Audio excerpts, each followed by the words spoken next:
হিন্দুদের বঞ্চিত করে মুসলমানদের সংরক্ষণ। বামফ্রন্ট এবং তৃণমূল কংগ্রেসের ভুল শোধরাতে জোড়া ওবিসি আইন সংশোধনী বিল পাশ বিধানসভায়। অর্থাৎ গরমিলের আওতায় থাকা ওবিসি আওতাভুক্ত 113টি জাতি বাদ গেল এই সংশোধনীর পরে। থেকে গেল আগের শুধুমাত্র 66টি জাতি।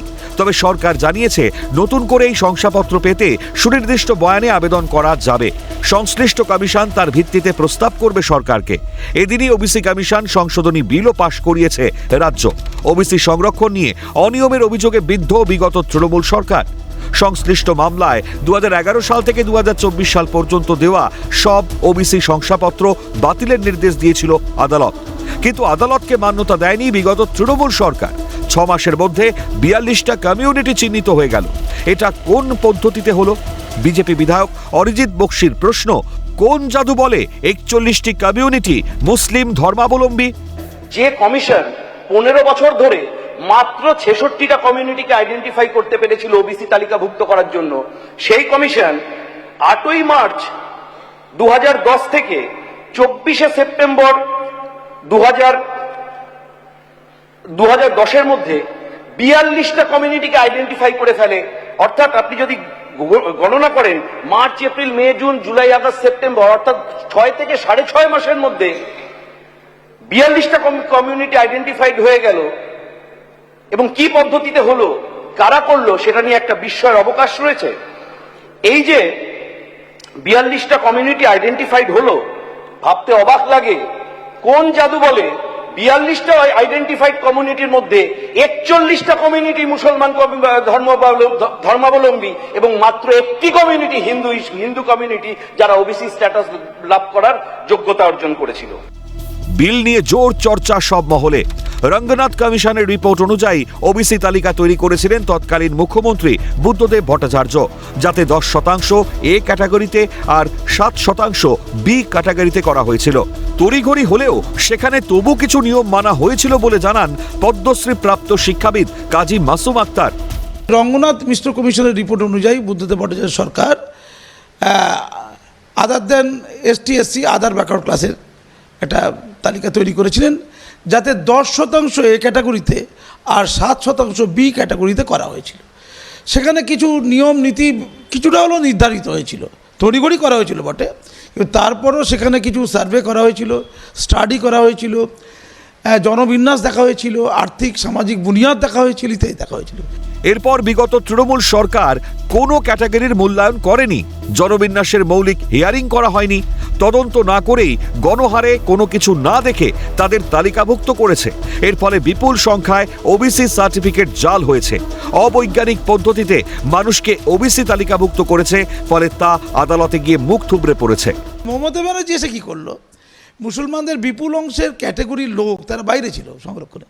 এবার মুসলমানরা বললো ওই তো 17%-এর গল্প, আমাদেরকে গণহারে নিতে হবে, নিতে হবে, নিতে হবে, নিতে হবে।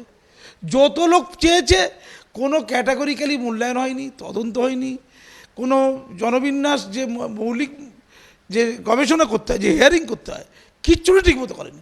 গণহারে কাজী, মুফতি, সৈয়দ এরকম কয়েকটা অংশের মানুষকে বাদ দিয়ে বাকি সবাইকে ঢুকে দিয়েছে। এবার গণহারে মুসলমানরা ওবিসির আন্ডারে চলে গেছে।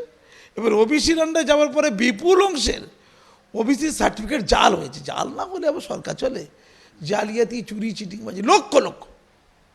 স্বাভাবিক কারণে মামলা হয়েছে এবং যেভাবে অবৈজ্ঞানিক পদ্ধতিতে লোককে ওবিসির আন্ডারে ঢুকিয়েছে, সেটা আদালতে গিয়ে মুখ থুবড়ে পড়েছে। যে মুসলমানরা দিদিকে নিয়ে নাচছে, তাদের ওবিসি কদিন পরেই হাতছাড়া হবে। আর্থসামাজিক প্রেক্ষাপটে সংরক্ষণ করতে হয়, ধর্মের ভিত্তিতে নয়। এটা একটা ঐতিহাসিক সংশোধন করলো বিজেপি সরকার। এমনকি মন্ডল কমিশন যেটা সুপারিশ করেছিল তা বিগত সরকারের আমলে মানা হয়নি, বললেন রাজনৈতিক বিশ্লেষক ঝন্টু বড়াই। এই লিস্টটা ইনক্লুড করতে তারা হাতে খুব জোর হলে 5 থেকে 6 মাস সার্ভে করেছিল। এই পুরো প্রক্রিয়াটা কিন্তু পরবর্তীকালে চ্যালেঞ্জ হয় এবং এটা 2010 সালেই চ্যালেঞ্জ হয়েছিল বামেদের সময়। ফলে এই এন্টায়ার প্রক্রিয়াটা এটা কিন্তু পুরোটাই দুর্নীতিতে হয়েছিল এবং প্রকৃত যারা মুসলিম আর্থসামাজিক প্রেক্ষাপটে পিছিয়ে, বিশেষ করে সার্চার কমিটি বা মন্ডল কমিশন যেটা সুপারিশ করেছিল, সেগুলো কিন্তু মানা হয়নি। অর্থাৎ এই যে লক্ষ লক্ষ ওবিসি তৃণমূলের সময়, মূলত বামেরা এটা দরজাটা খুলে গেছিল, তৃণমূল সেটাকে পুরোপুরি মানে ঝাঁকের কোয়ের মতো ঢুকিয়েছে, তাতে কিন্তু প্রকৃত মুসলিম প্রান্তিক যারা, তারা কিন্তু কোনোভাবে ন্যায় পায়নি। ফলে এটা পরবর্তীকালে সুপ্রিম কোর্টের দ্বারা হয়, মানে বাতিল হয়, এবং আজকে তো সরকার সেটা অ্যামেন্ড করলো। এটা একটা ঐতিহাসিক অ্যামেন্ডমেন্ট। সত্যিকারের সংরক্ষণ কিন্তু আর্থসামাজিক প্রেক্ষাপটের উপরে দাঁড়িয়ে দিতে হয়, ধর্মের ভিত্তিতে নয়। পশ্চিমবঙ্গ ওবিসি মোর্চা বিলকে স্বাগত জানিয়েছে। অন্যান্য অনগ্রসর শ্রেণীও যেন এর আওতায় আসে সেই প্রস্তাব রাখা হয়েছে। ধর্মের ভিত্তিতে নয়, প্রকৃত যারা ওবিসি সম্প্রদায়ভুক্ত তাদের সংরক্ষণ দেওয়া হোক। বিধানসভায় আমরা এই বিলকে স্বাগত জানাচ্ছি। আমরা এই বিলের পাশাপাশি আমরা আরও কিছু বিষয় রেখেছিলাম ইতিপূর্বে আমাদের ওবিসি মোর্চার পক্ষ থেকে, যে গোটা ভারতবর্ষ জুড়ে যে 27% ওবিসিদের জন্য সংরক্ষণ আছে, সেই সংরক্ষণ আমাদের এখানেও চালু করা হোক, এই প্রস্তাব রেখেছি। পাশাপাশি চাষি, কৈবত্য, মাহিষ্য, সদগোপ সহ আরও বেশ কিছু, এখানে কিছু নন বেঙ্গলিও বাস করেন একটা বড় সংখ্যায়, তাদের নাম আমি তাদের আলাদা করে বলছি না, তাদেরও যাতে অন্তর্ভুক্ত করা হয় তার জন্য প্রস্তাব আমরা রাখছি। ধর্মের ভিত্তিতে নয়, প্রকৃত যারা ওবিসি সম্প্রদায়ভুক্ত তাদেরকে সংরক্ষণ দেওয়া হোক। কিন্তু আমরা দেখেছি যে বিশেষ করে তৃণমূল কংগ্রেসে একসময় জ্যোতিবাবু বলতেন যে এখানে কোনো শ্রেণী, এখানে কোনো ওবিসি নেই, এখানে গরিব আর ধনীরা আছে, মাঝখানে তাদের কাছে কিছুই চোখে পড়তো না।